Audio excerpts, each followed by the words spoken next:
محترم ناظرین السلام علیکم، شاہد فیکٹس چینل میں خوش آمدید۔ معزز ناظرین، آج ہم باربروس لار کی پہلی قسط پر تبصرہ کرنے والے ہیں، لیکن اس سے پہلے آپ سے گزارش ہے کہ ہمارے چینل کو سبسکرائب کریں اور ویڈیو کو لائک کریں۔ ناظرین، اگر باربروس لار کی پہلی قسط کی بات کی جائے تو اس نے آتے سال ہی تہلکہ مچا دیا ہے۔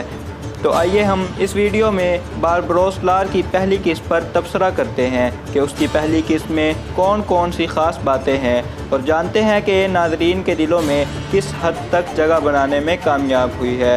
باربروس لار کی پہلی قسط وہاں سے شروع ہوتی ہے جب شائقین کو اس ڈرامے میں جہاں سے تاریخ شروع ہو رہی ہے اس بارے میں بتایا جاتا ہے، تاکہ ناظرین کو ڈرامے کے حالات اور واقعات سمجھنے میں آسانی رہے۔ محترم ناظرین، معلوم ہو رہا ہے کہ یہ ڈرامے کا وہ دور دکھایا جا رہا ہے جب عروج رئیس کو مملوک سلطان کی طرف سے بحری کشتی ملنے والی ہوتی ہے۔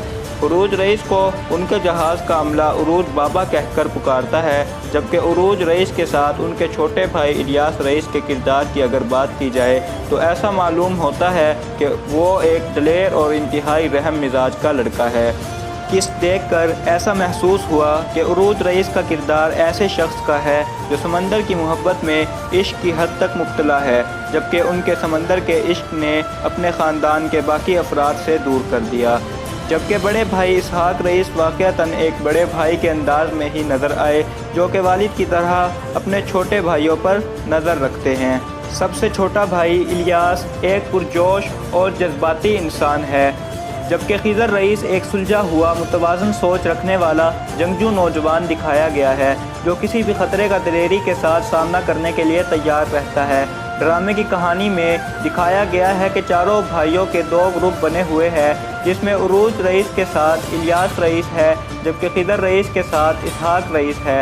ڈرامے میں ایکشن اور سسپنس بہت زیادہ ہے، جس کی وجہ سے پوری قسط میں کسی بھی جگہ بوریت کا احساس نہیں ہوا۔ محترم ناظرین، باربروس لار کی پہلی قسط کے بارے میں آپ کی کیا رائے ہے؟ ہمیں کمنٹ میں آگاہ کریں۔ امید کرتے ہیں کہ آپ کو ہماری ویڈیو اچھی لگی ہوگی۔ ملتے ہیں بہت جلد اگلی ویڈیو میں، تب تک کے لیے ہمیں دیجیے اجازت۔ اللہ حافظ۔